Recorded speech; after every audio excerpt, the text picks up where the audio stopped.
वार्षिक परीक्षा की तैयारी की सीरीज में हम लेकर के आ चुके हैं कक्षा 11वीं बायोलॉजी के एनसीईआरटी के मोस्ट इंपोर्टेंट क्वेश्चन। देखो अब ये है बायोलॉजी यानी कि जीव विज्ञान। इसमें हर एक पॉइंट पे एक इतना ऑब्जेक्ट बनता है, एक नया ऑब्जेक्ट बनता कह लो, है ना। आप एक क्वेश्चन पढ़ रहे हो उसमें भी 10-10 क्वेश्चन नए बन जाएंगे। इस तरीके से एनसीईआरटी में क्वेश्चन बनते हैं और खासकर बायोलॉजी में कह लो कि हर एक लाइन में आप इतने सारे क्वेश्चन बना दोगे कि आप उन्हें पढ़ते रह जाओगे। एंड ये रहेंगे आपकी संपूर्ण बायोलॉजी के, यानी कि क्लास 11th की जो आपकी एनसीईआरटी है उसके पूरी बायोलॉजी के मैंने इंपोर्टेंट एमसीक्यूज क्वेश्चन यहाँ पर रखे हैं। एंड साथ ही ये मिक्स क्वेश्चन है कहें तो, यहाँ पे आपको मल्टीपल चॉइस क्वेश्चन तो मिलेंगे ही, साथ ही आपको fill in the blanks type question, है ना। इनको साथ ही हम अच्छी तरीके से समझते चलेंगे विथ डायग्राम, तो आपको अच्छी तरीके से समझ में आते जाएगा। एंड देखो एनसीईआरटी में ना बहुत सारे नए नए क्वेश्चन बनते हैं, हर जगह पे एक नया क्वेश्चन बन जाता है, एक लाइन में कई सारे क्वेश्चन, है ना। तो उन्हें भी आप अच्छी तरीके से हर एक टाइप से क्वेश्चन को देखते चलेंगे तो आपकी वार्षिक परीक्षा के लिए बहुत इंपॉर्टेंट साबित होने वाले हैं। तो इस वीडियो को कंप्लीटली देख लेना ताकि सारे के सारे ऑब्जेक्टिव कवर हो जाएं, क्योंकि सबसे ज्यादा नंबर के आपके में यही पूछे जाएंगे। तो ये रहेंगे आपके इंपॉर्टेंट ऑब्जेक्टिव क्वेश्चन। प्रश्न नंबर फर्स्ट दिया गया है, वर्गीकरण की सबसे बड़ी इकाई कौन सी है।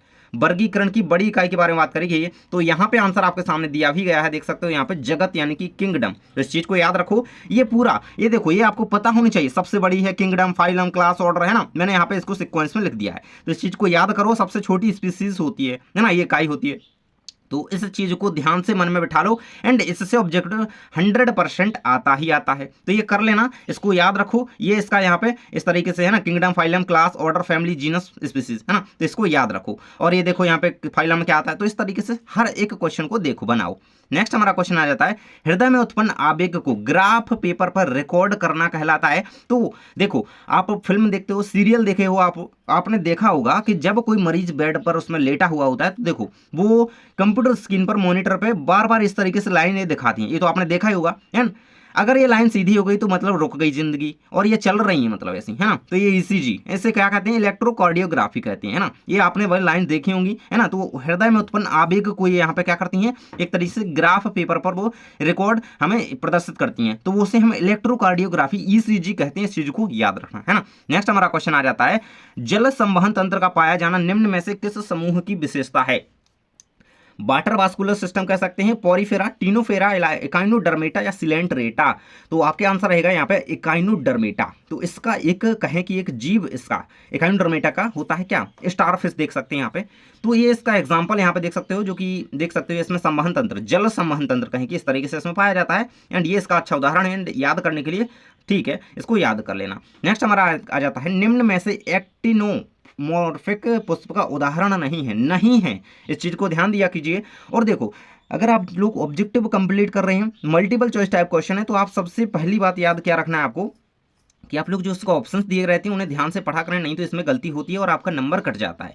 इसलिए आपको उसको ध्यान से देखना है ना। तो ये आपके सामने ऑप्शन दिए गए, चतुरा, मटर, मिर्च, मिचो। तो देखो एक्टिनोमॉर्फिक पुष्प का उदाहरण कौन नहीं है, मटर नहीं है भाई, कौन नहीं है, मटर। इसको याद रखना।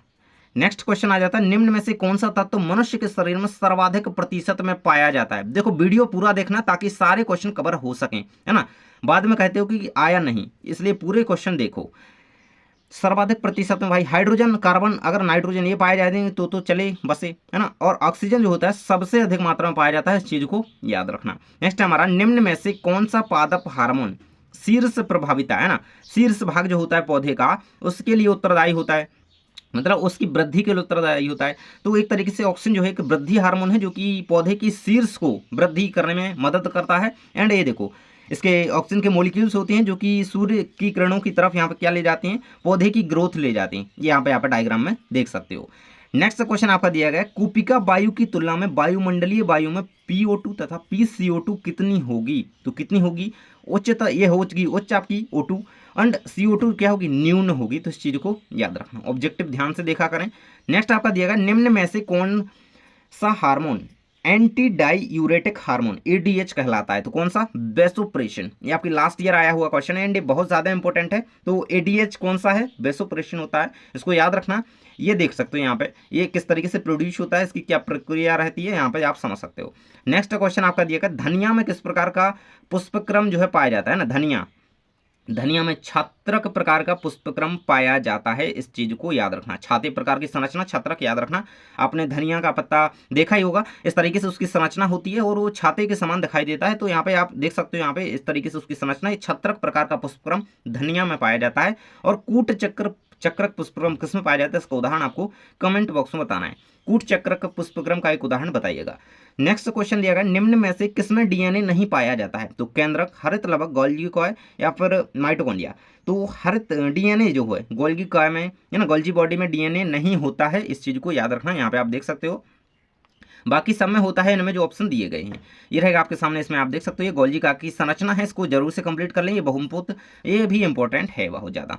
नेक्स्ट हमारा आ जाता है चपटे क्रमियों में उत्सर्जी संरचना है। तो ज्वाला कोशिकाएं, नेफ्रिडिया, मेलफिगियन नलिकाएं या फिर गिरीन ग्रंथियां। तो उत्सर्जी तंत्र की बात करी गई है चपटे क्रमियों में, तो ज्वाला कोशिकाएं होती हैं, जैसे कि आप यहाँ पे स्ट्रक्चर भी देख सकते हो, है ना। तो ये यहाँ पे रहेगा। एंड अगर आप बात करें कि मेलफिगियन नलिकाओं, है ना, मेलपिगियन नलिकाओं द्वारा किसमें उत्सर्जन होता है, तो ये आपको बताना है कमेंट बॉक्स में, है ना, इससे भी ऑब्जेक्टिव आया है।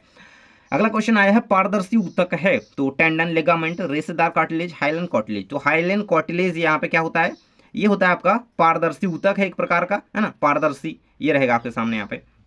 नेक्स्ट दिया गया है, निम्नलिखित में से किस संघ में ऑस्टिया तथा ऑस्कुलम नामक छिद्र पाए जाते हैं? तो ये पोरीपेरा संघ के जंतु जो होते हैं उनमें ऑस्टिया और ऑस्कुलम नामक के छिद्र पाए जाते हैं।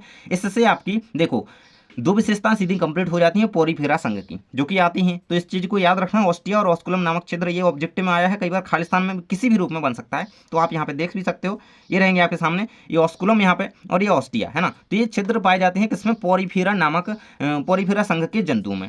नेक्स्ट क्वेश्चन आपका दिया गया है, निम्नलिखित में कौन सा स्वच्छ जलीय स्पंज है? तो जो यू स्पॉन्जिया होता है, यू स्पॉन्जिया, ये क्या होता है, स्वच्छ जलीय स्पंज होता है। इस तरीके से इसका डायग्राम आप यहाँ पे देख सकते हैं। इसमें ये ऑस्कुला, कहें कि ये स्टोमेटा टाइप संरचना पाई जाती है, कुछ रंध्र पाए जाते हैं, यहाँ पे देख सकते हैं, उससे हम ऑस्कुला कहते हैं। नेक्स्ट क्वेश्चन आपका दिया गया, निम्नलिखित में से किस संघ में पॉलिप तथा मेड्यूसा अवस्थाएं पाई जाती हैं? तो सिलेंट्रेट्स जो जंतु होते हैं उनमें कहें कि पॉलिप और मेड्यूसा नामक संरचनाएं या अवस्थाएं पाई जाती हैं। अगला क्वेश्चन है, संघ एनेलिडा के प्राणियों में उत्सर्जन किस रचना द्वारा? तो नेफ्रिडिया द्वारा होता है। संघ एनेलिडा की बात करी जा रही है। ऊपर हमने किसका देखा था, ऊपर दूसरा देखा था। एंड आपको वो कमेंट बॉक्स में जरूर से बताना कि मेलपिगियन नलिकाओं से किस जंतु में उत्सर्जन होता है। अगला है, स्तनधारियों में खारिस्तान द्वारा श्वसन होता है, तो फेफड़ों द्वारा श्वसन होता है। और गिल्स क्लोम हो गया, है ना, तो इनमें किसके द्वारा? तो ये मछलियों में, जलीय जंतु होती हैं ज़्यादातर, उनमें क्या, गिल्स, है ना। और भील मछली का याद रखना कि उसमें फेफड़ों द्वारा श्वसन होता है। अगला क्वेश्चन है, नाइडेरिया के नाम से किस संघ को जाना जाता है? तो सिलेंट्रेट्स को नाइडेरिया के नाम से भी जाना जाता है। अगला क्वेश्चन आपका दिया गया है, प्रथम संवहनी पादप हैं थैलोफाइटा, ब्रायोफाइटा, टेरिडोफाइटा, नग्न जीवी। तो टेरिडोफाइटा हैं जो, वो प्रथम संवहनी पादप हैं। ये टेरिडोफाइटा का क्या रहेगा, लाइफ साइकिल, इस तरीके से आप उसका देख सकते हो टेरिडोफाइटा का, ठीक है। अगला क्वेश्चन हमारा आ जाता है यहाँ पे, आलू कुल कहा जा सकता है, कहा जाता है। तो सोलेनेसी कुल का जो है कहें कि पौधा होता है, फल होता है ना, सब्जी है आलू की, देख सकते हैं यहाँ पे, आलू जो होता है सोलेनेसी कुल का होता है, तो ये याद रखिएगा। अगला क्वेश्चन आपका दिया गया, हरी शैवालों में संचित भोजन, शैवाल काई, है ना, ये देख सकते हो आप, जिसपे अगर पैर चला गया गलती से भी, है ना, और खसका तो गए, ये रहेगा हरे शैवाल में संचित रहता है, तो स्टार्च रहता है ना, इस चीज को याद रखना। अगला क्वेश्चन आपका देगा, पादप जगत का उभयचर कहा जाता है। ये 2 नंबर में भी क्वेश्चन आता है कि पादप जगत का उभयचर ब्रायोफाइटा को कहते हैं, क्यों कहते हैं, इसको आपको समझाना होता है ना। तो ब्रायोफाइट्स को पादप जगत का उभयचर कहा जाता है, ये इसका लाइफ साइकिल यहाँ पे आप देख सकते हो, है ना। नेक्स्ट क्वेश्चन आपका दिया गया है यहाँ पे, पृथ्वी पर सबसे अधिक प्रकाश संश्लेषण होता है तो शैवालों द्वारा, तो शैवालों द्वारा ही होता है, ये रहेगा आंसर इसका। नेक्स्ट है आपका, निम्नलिखित में से किसमें जेम्मा कप द्वारा अलैंगिक जनन होता है? जेम्मा कप, इसको आपने पढ़ा ही होगा अच्छी तरीके से। एंड ये रहेगा लिवरवर्ट में जेम्मा कप द्वारा अलैंगिक जनन होता है एक तरीके से। तो ये आपके सामने यहाँ पे लिवरवर्ट की लाइफ साइकिल यहाँ पे आपके सामने दी गई है, तो इस चीज को देख लेना एक बार। एंड देखो जो जो होता है स्ट्रक्चर उसका समझते जाना। नेक्स्ट आपका दिया गया है, निम्न में से कौन पायरिमिडीन नहीं है? Thymine, uracil, guanine, lipid. तो लिपिड जो है इसमें पायरिमिडीन नहीं है, बल्कि सारे क्या है, ये पायरिमिडीन है। नेक्स्ट हमारा आ जाता है, प्रकाश संश्लेषण में पौधे करते हैं तो O2 का अवशोषण एवं CO2 का निष्कासन, CO2 का अवशोषण एवं O2 का निष्कासन, बिल्कुल यही सही है, क्योंकि ऑक्सीजन छोड़ते हैं और कार्बन डाइऑक्साइड लेते हैं, तो ये रहेगा आंसर सही, बी नंबर का ऑप्शन। नेक्स्ट हमारा दिया गया है, कोपिकाएं, कोपिकाएं पाई जाती हैं तो किसमें? फेफड़ों में, यकृत में, वृक्क में, मस्तिष्क में। तो भाई सभी को पता है कि फेफड़ों में, लंग्स में कोपिकाएं पाई जाती हैं, जो कि हजारों की संख्या में, लाखों की संख्या में होती हैं। अगला क्वेश्चन हमारा दिया गया है, किस अवस्था में प्रत्येक गुणसूत्र में डीएनए की मात्रा दुगुनी हो जाती है? तो जो एस अवस्था होती है उसमें डीएनए की मात्रा दुगनी हो जाती है, किसमें? क्रोमोसोम्स में।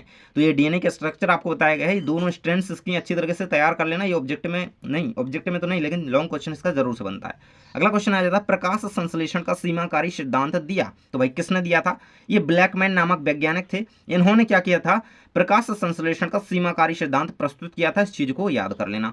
अगला क्वेश्चन आपका आ जाता है, यूरिया का निर्माण किसके टूटने से होता है? तो यूरिया का निर्माण जो होता है अमीनो एसिड्स के टूटने से होता है। इस चीज को याद रखना है। ये आंसर आपके सामने यहाँ पे दिया गया है। अब अमोनिया का आप लोगों को फॉर्मूला कमेंट बॉक्स में जरूर से बता देना है। अगर किसी को पता है तो जरूर से बताइएगा।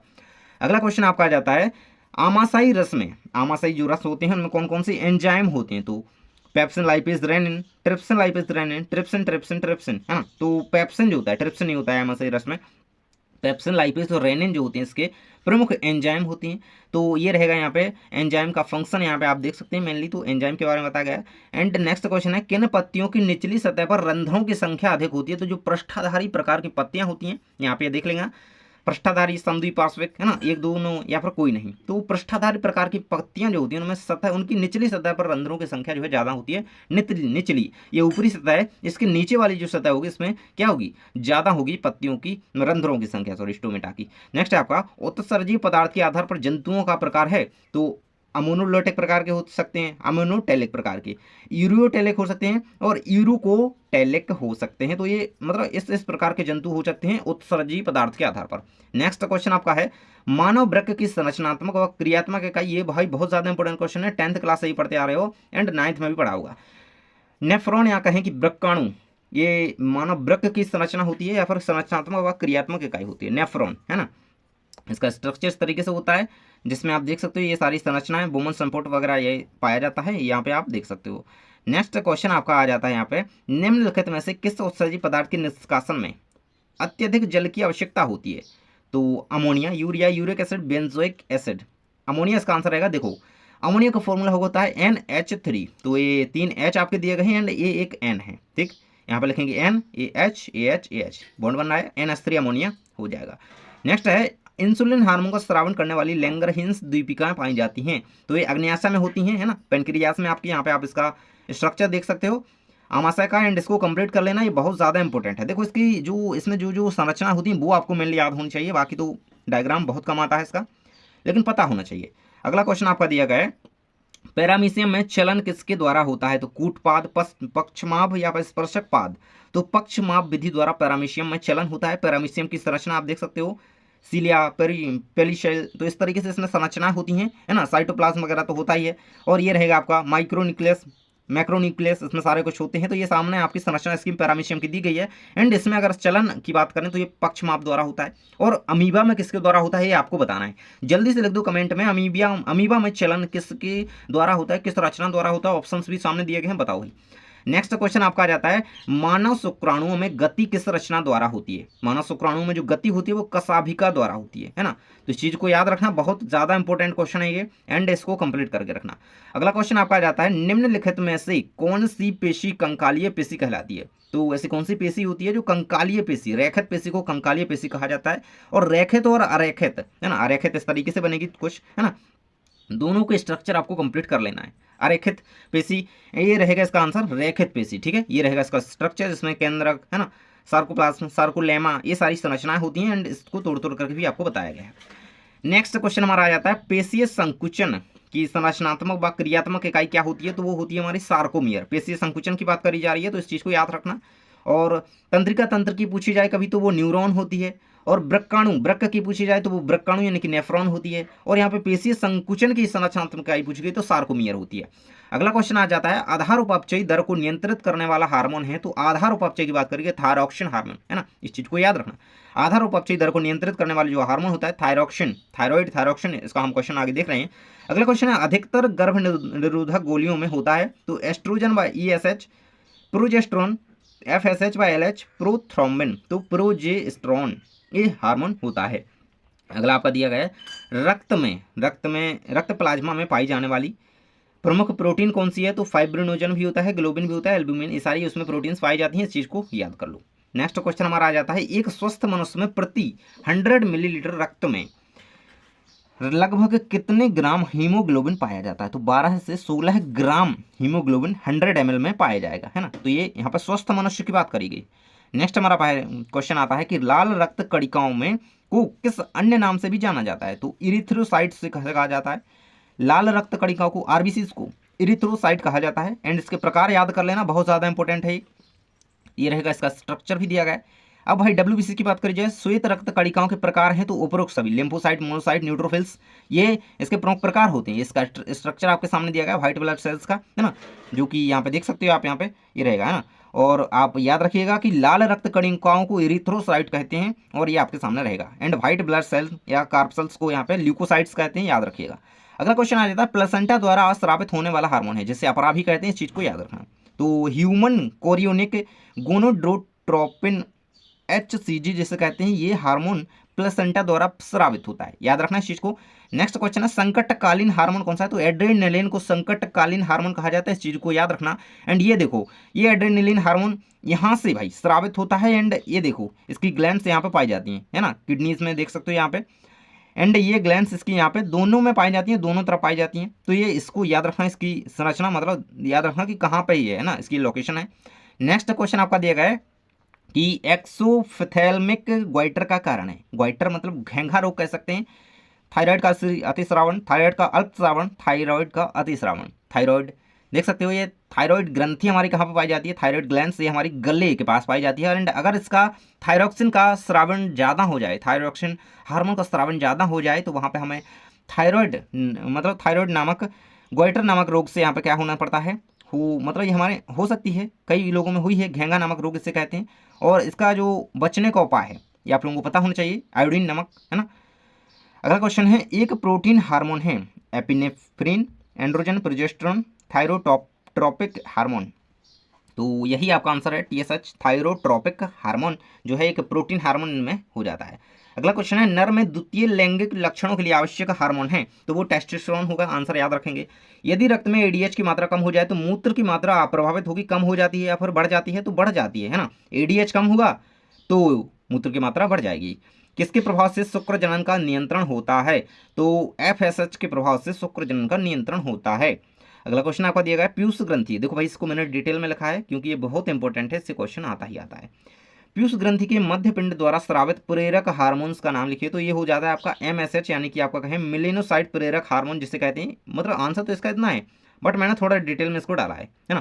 तो ये देखो, हमारे मस्तिष्क में पिट्यूटरी ग्लैंड्स यानी कि पीयूष ग्रंथि पाई जाती है, ये बहुत ज़्यादा इंपॉर्टेंट है। कुछ इस प्रकार की, अरे भाई कहाँ पे गए, हम आगे निकल गए, ये रहेगी, देखिएगा। पिट्यूटरी ग्लैंड्स की इस तरीके से संरचना होती है, यहाँ पे देख सकते हैं, हमारे मस्तिष्क में पाई जाने वाली ग्रंथि है, छोटी सी ग्रंथि है ना। इसे मास्टर ग्रंथि कहा जाता है, इसका नाम याद रखना, बहुत ज़्यादा इंपॉर्टेंट है ना। इसको थोड़ा डिटेल में पढ़ेंगे यहाँ पे कि यह हार्मोन मेलेनिन कोशिकाओं को उत्तेजित करता है। कौन सा? मेलेनोसाइट प्रेरक हार्मोन, ठीक है। अब भाई पीयूष ग्रंथि से स्रावित होने वाले हार्मोन है भाई, एक नहीं है, अब मास्टर ग्रंथि है तो मास्टर क्या क्या चीजें नहीं कर सकता है, देखो। तो प्रोलैक्टिन, वृद्धि हार्मोन, ऑक्सीटोसिन, है ना, पोटक उद्दीपन hormone, FSH, TSH, ACTH, LH, vasopressin, ये सारे क्या होते हैं? ये आपके पीयूष ग्रंथि से, पिट्यूटरी ग्लैंड से स्रावित होते हैं, इस चीज को याद रखना। अब भाई पीयूष ग्रंथि को मास्टर ग्रंथि कहा जाता है। यह मस्तिष्क के अंदर सेला टर्सिका नामक नाम की छोटी अस्थि गुहा में स्थित होती है, छोटी सी ग्रंथि होती है और पाई जाती है। अगला क्वेश्चन आ जाता है कि वेसोप्रेसिन हार्मोन की कमी से होने वाले रोगों का नाम बताइए। तो मधुमेह, अनजली, ठीक है, इस चीज को याद रखना। अगला क्वेश्चन है, प्रसव पीड़ा कराने वाले हार्मोन का नाम क्या है? ऑक्सीटोसिन होता है, जो कि आप यहाँ पे देख सकते हो, ये रहेगा, पीयूष ग्रंथि द्वारा ये स्रावित होता है, ठीक है। अगला क्वेश्चन आपका पूछा गया, रेनिन हार्मोन किस अंग द्वारा स्रावित हो?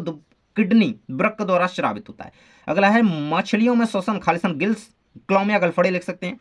अगला है, स्टारफिश में प्रचलन खालिसन नामक द्वारा होता है, तो ट्यूब फीट द्वारा, प्रचलन की बात करी जा रही है, स्टारफिश में ट्यूब फीट द्वारा चलन होता है। अगला है, संघ एस्के हेलमिंथीज में खालिसन प्रकार की देह गुहा, तो कूट गुहा प्रकार की देह गुहा पाई जाती है। अगला है, संघ अर्थोपोडा में खालिसन प्रकार की समिति, द्विपार्श्व प्रकार की समिति, सम अर्थोपोडा संघ के जंतुओं में पाई जाती है। नेक्स्ट है, जल संवहन तंत्र खालिसन संघ, अभी हमने ऊपर देखा था, स्टारफिश इसमें आ रही थी, एकाइनोडर्मेटा, है ना, वाटर वास्कुलर सिस्टम। नेक्स्ट है आपका, पृथ्वी पर पाए जाने वाली जीवधारियों की विविधता ही खालिसान, तो जैव विविधता सभी को पता है यार, जैव विविधता, पृथ्वी जीवों में पाई जाने वाली जैव विविधता कोई मतलब जीवों में पाई जाने वाली विविधता कोई जैव विविधता कहते हैं। अगला क्वेश्चन है, खालिस्तान प्रथम स्थलीय पादप है, जैसा कि हम ऊपर देखे थे, तो टेरिडोफाइट्स हैं। नेक्स्ट है, ऐसा संवहन बंडल जिसमें जाइलम व फ्लोएम के मध्य में कैम्बियम उपस्थित होता है, तो वो ओपन वास्कुलर बंडल उसे हम कह सकते हैं। अगला क्वेश्चन है, अमीबा में संकुचनशील धानी खालिस्तान तथा उत्सर्जन में महत्वपूर्ण योगदान देती है। तो अमीबा में जो संकुचनशील धानी होती है वो पराशरण में, है ना, ऑस्मो रेगुलेशन जिसे हम कहते हैं, उसमें क्या होती है, उसके उत्सर्जन में, मतलब पराशरण में और उत्सर्जन में बहुत अच्छा योगदान निभाती है संकुचनशील धानी। अगला है कि पादप कोशिकाओं में कोशिका द्रव्य का विभाजन किसके द्वारा होता है? तो साइटोकाइनेसिस, साइटोकाइनेसिस द्वारा कोशिका द्रव्य का विभाजन होता है, साइटोकाइनेसिस कहते हैं। अगला है कोशिकीय श्वसन के दौरान ग्लूकोज का पायरुविक एसिड में विघटन, टूटना, ग्लाइकोलाइसिस प्रक्रिया, इसको जरूर से कंप्लीट करना है। एंड इसका प्रथम एंड लास्ट उत्पाद क्या होता है, इस चीज को कंप्लीट करना है। अगला है कि हिस्टामिन का स्राव खालिस्तान द्वारा किया जाता है, जो एक प्रकार की श्वेत रुधिर कणिकाएं होती हैं। तो मास्ट कोशिकाएं और बेसोफिल्स के द्वारा किया जाता है ना हिस्टामिन का स्राव। तो इस चीज को याद रखना है, बहुत ज्यादा इंपॉर्टेंट है, शायद लास्ट ईयर एक क्वेश्चन बना हुआ था। अगला क्वेश्चन है, सभी एक कोशिकीय एवं यूकैरियोटिक जीवों को खालिस्तान जगत में, तो प्रोटिस्टा जगत में, है ना, ये कोशिकीय प्रकार के जीवों की बात करी जा रही है। अगला क्वेश्चन है, कॉकरोच में उत्सर्जी पदार्थ खालिस्तान होता है, तो यूरिक एसिड होता है, यूरिया नहीं होता है, यूरिक एसिड होता है, कॉकरोच की बात करी जा रही है। अगला क्वेश्चन आपका आ जाता है, इंसुलिन की कमी से मधुमेह रोग होता है। इंसुलिन की कमी से कौन सा? मधुमेह, यानी कि डायबिटीज, है ना, इस चीज को याद रखना, मधु से मेह, मधुमेह। अगला क्वेश्चन आ जाता है, क्लोरोफिल नाम निर्माण के लिए खालिस्तान आवश्यक है, तो मैग्नीशियम आवश्यक है क्लोरोफिल के निर्माण के लिए, जो कि पौधों के लिए एक बहुत ही आवश्यक तत्व होता है। अगला क्वेश्चन है, स्पायरोगायरा खालिस्तान वर्ग के अंतर्गत आता है, तो क्लोरोफाइटा के अंतर्गत ही आता है स्पायरोगायरा, इस चीज को याद कर लो।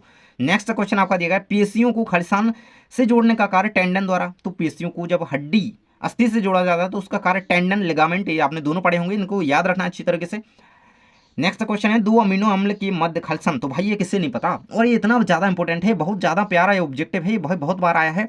2 अमीनो एसिड्स के मध्य पेप्टाइड बंध पाया जाता है। पेप्टाइड बंध होते क्या हैं? तो देखो इसको कंप्लीट करना ही बहुत ज़्यादा इंपॉर्टेंट है, पेप्टाइड बंध, है ना, इसे कंप्लीट अच्छी तरीके से करना, डिटेल में इसको पढ़ लेना। 2 नंबर में इसका क्वेश्चन आता है, ये मैंने 2 नंबर की वीडियो में कंप्लीट करवाया, मतलब मैंने टॉप 50 क्वेश्चन बताए हैं एक वीडियो में, वो जाकर के देख लेना, मिल जाएगा। अगला है कि कोशिका के अंदर ग्लाइकोलाइसिस की क्रिया खालिस्तान में संपन्न होती है, तो ग्लाइकोलाइसिस की क्रिया साइटोप्लाज्म में संपन्न होती है ना, ये कोशिका द्रव्य में। अगला क्वेश्चन है कि कौन सी तंत्रिका कान के पास, कान से प्राप्त उद्दीपन का संवहन करती है? तो जो ऑडिटरी कोशिका तंत्रिका होती है वो कान से प्राप्त उद्दीपन का संवहन करती है, जो कि हमारे कान में संरचना होती है। अगला क्वेश्चन है कि मनुष्य में जैकोब्सन अंग सूंघने का कार्य करता है, सुनने का कार्य करता है, जैकोब्सन की बात करी जा रही है, देखो। एंड अगला दिया गया कि एक अविशेषी अंग होता है, तो जैकोब्सन क्या होता है? हमारा एक अविशेषी अंग होता है। अगला क्वेश्चन आपका दिएगा, मस्तिष्क होता है, मस्तिष्क होता है, तो एक्टोडर्मल, मीजोडर्मल या फिर एंडोडर्मल, मीजो एंडोडर्मल। तो एक्टोडर्मल ह्यूमन ब्रेन की संरचना आपके सामने यहाँ पे दिखाई गई है ना, इस चीज को याद रखना, अग्रभाग, पश्च भाग, मध्य मस्तिष्क, है ना, ये सारा कुछ पढ़ लेना। अगला क्वेश्चन दिया गया, यदि कोई मनुष्य दुर्घटना में अपनी याददाश्त खो देता है तो मस्तिष्क का कौन सा भाग प्रभावित होता है? तो सेरिब्रल हेमिस्फीयर, है ना, याददाश्त खो गई तो भाई मतलब कब पता चलेगा कि याददाश्त खो गई? जब ये वाला भाग जो है डैमेज हो जाएगा, है ना, प्रभावित होगा, तो याददाश्त चली जाएगी, मतलब इसके होने से ये होता है, इसके होने से ये होता है, याद रखना, सेरिब्रल हेमिस्फीयर प्रभावित होगा उस अवस्था में। अगला क्वेश्चन दिया गया है, मनुष्य में रंगीन दृष्टि के लिए शंकु कोशिकाएं पाई जाती हैं आंख में, ठीक है, ये रहेगी, इसको देखना। अगला क्वेश्चन आपका दिया गया है कि रात में जब प्रकाश की तीव्रता कम होती है तो प्रकाश किसके द्वारा ग्रहण किया जाता है? तो शलाका कोशिका द्वारा किया जाता है। अगला क्वेश्चन आपका दिया गया है, कान में पाई जाने वाली झिल्ली, तो ये होती है आपकी, देखो, टिम्पैनिक झिल्ली, यहाँ पे ये पाई जाती है, यहाँ पे देखो ये, है ना, ये झिल्ली जो होती है यहाँ पे क्या काम करती है, यहाँ पे देख सकते हो कि कान में यही एक झिल्ली पाई जाती है, जो जिसे पर्दा नाम से बोलते हैं ना। अगर ये चला गया तो भाई आपको सुनाई नहीं देगा, है ना, सुनाई देगा तो बहुत ऊंचा सुनाई देगा, है ना, ये बहुत कानों से खून ला देती है, ये संरचना ऐसी होती है ना। टिम्पैनिक मेम्ब्रेन जिसे कहते हैं, टिम्पैनिक झिल्ली है यहाँ पे संरचना, ये देख सकते हो यहाँ पे ये थोड़ी मुड़ी संरचना है ये वाली, है ना, इस चीज को कंप्लीट कर लेना, ये रहेगी टिम्पैनिक झिल्ली, हमारी कर्ण में पाई जाती है। नेक्स्ट क्वेश्चन आपका दिया गया है, तंत्रिका तंतु के ठीक बाहर कौन सा आवरण पाया जाता है? तंत्रिका तंतु की बात करी जाए तो एंडोन्यूरियम, ठीक है, एंडोन्यूरियम। अगला क्वेश्चन आपका दिया गया, मेरु रज्जु की परिधि में क्या होता है? तो व्हाइट मैटर होता है, इस चीज को याद कर लो। अगला क्वेश्चन आपका दिया गया है कि मानव में ग्रीवा तंत्रिकाओं की संख्या कितनी होती है? तो मानव में ग्रीवा तंत्रिकाओं की संख्या 8 होती है, ये याद रखना। अगला क्वेश्चन आपका दिया गया, पीयूष ग्रंथि खालिस्तान में, तो मस्तिष्क में पढ़ ही चुके हैं, टेस्टोस्टेरोन खालिस्तान हार्मोन, तो स्टीरॉयड हार्मोन है। अगला क्वेश्चन है, मानव शरीर में, यानी कि हमारे शरीर में सबसे बड़ी अंतःस्रावी ग्रंथि है वो थायराइड ग्रंथि होती है, इसको हम पढ़ ही चुके हैं ऊपर। नेक्स्ट क्वेश्चन आपका दिया है, खालिस्तान प्रसव पीड़ा ऑक्सीटोसिन, जो कि हमारा पीयूष ग्रंथि द्वारा स्रावित होता है। अगला क्वेश्चन है खालिस्तान हार्मोन की कमी से मानव बोना रह जाता है, यानी कि उसकी वृद्धि नहीं हो जाती। तो अगर जो समय सोमेटोट्रोपिन हार्मोन है उसकी वृद्धि नहीं होगी, जो कि एक वृद्धि प्रकार का हार्मोन है, अगर ये इसकी मतलब उसकी कमी हो जाए तो बोनापन हो सकता है। अगला क्वेश्चन आपका दिया गया है वृषण में खालिस्तान कोशिकाओं द्वारा लिंग हार्मोन निर्मित होती हैं, तो लेडिंग सेल्स जो होती हैं उनके द्वारा। अगला क्वेश्चन है एड्रेनालाइन हार्मोन से खालिस्तान में वृद्धि होती है, तो हृदय की धड़कन एवं रक्तचाप में वृद्धि होती है ना। अगला क्वेश्चन दिया गया है खालिस्तान एक एंटी डाईयूरेटिक हार्मोन है, तो वैसोप्रेशन पढ़ ही चुके थे। अगला क्वेश्चन है इरिथ्रोपोइटिन का उत्पादन खालिस्तान में तो किडनी या फिर वृक्क कह सकते हैं यहाँ पे हुआ है ना। अगला क्वेश्चन आपका दिया गया है कि रक्त में ग्लूकोज की मात्रा बढ़ाने वाला हार्मोन, रक्त में ग्लूकोज ग्लूकोगोन वो एक प्रकार का हार्मोन है, ठीक है। अगला क्वेश्न आपका दिया गया है पक्षियों द्वारा उत्सर्जित नाइट्रोजन उत्सर्जित पदार्थ का नाम क्या होता है, तो यूरिक एसिड होता है, पक्षियों द्वारा उत्सर्जित पदार्थ होता है एक तरह के। अगला क्वेश्चन कह सकते हैं ग्लाइकोलाइसिस के अंतिम उत्पाद का नाम, भाई याद रखना बहुत ज्यादा इंपॉर्टेंट है। एंड ये प्रक्रिया कहाँ पे संपन्न होती है, तो साइटोप्लाज्म में होती है, हम ऊपर देख चुके हैं। एंड ये पायरुविक एसिड इसका अंतिम उत्पाद होता है। अगला है क्रेंज एनाटॉमी, है ना, क्रेंज प्रकार की शारीरिकी किसमें पाई जाती है, क्रेंज एनाटॉमी कॉकरोच में पाई जाती है, भाई इस चीज को पढ़ लेना। नेक्स्ट है अर्धसूत्री विभाजन की किस अवस्था में किएस्मेटा का निर्माण होता है, तो अर्धसूत्री विभाजन की डिप्लोटिन अवस्था जो होती है उसमें किएस्मेटा का निर्माण होता है, डिप्लोटिन, ठीक है। अगला क्वेश्चन है अസ്ഥियों के मैट्रिक्स में पाए जाने वाले प्रोटीन का नाम लिखिए, तो ऑक्सी नहीं है भाई, ऑसिटोओकोलेजन, ऑसिटोओकोलेजन ये हमारा प्रोटीन का नाम है, अസ്ഥियों के मैट्रिक्स में पाया जाता है। अगला है आईसीबीएन का पूरा नाम, तो international code of botanical nomenclature answer आएगा। अगला क्वेश्चन दिया गया है कोशिका सिद्धांत, भाई किसे नहीं पता, स्लाइडन और स्वाइन, इनका भाई पूरा का पूरा सिद्धांत अच्छी तरीके से याद कर लेना, है ना, उसके बिंदु याद कर लेना, अच्छी तरीके से संरचना बना लो डीएनए की, है ना, इन्होंने डीएनए मॉडल प्रस्तुत किया था। अगला क्वेश्चन आपका दिया जाता है स्लाइडन स्वान कोशिका सिद्धांत, ठीक है, इस चीज को याद रखना, कोशिका सिद्धांत, ठीक है, ये इन्होंने वाटसन एवं क्रिक ने डीएनए में थोड़ा कंफ्यूज हो गया, स्लाइडन और स्वान का याद रखना, कोशिका सिद्धांत उन्होंने दिया था। एंड डीएनए की संरचना आपको वाटसन एवं क्रिक के मॉडल के आधार पर कर लेने, ठीक है, उसको भी याद करना। अगला क्वेश्चन है एक बीजपत्री पत्ती में किस प्रकार का स्राविन्यास पाया जाता है, तो समांतर प्रकार का एक बीजपत्री की बात करी गई है।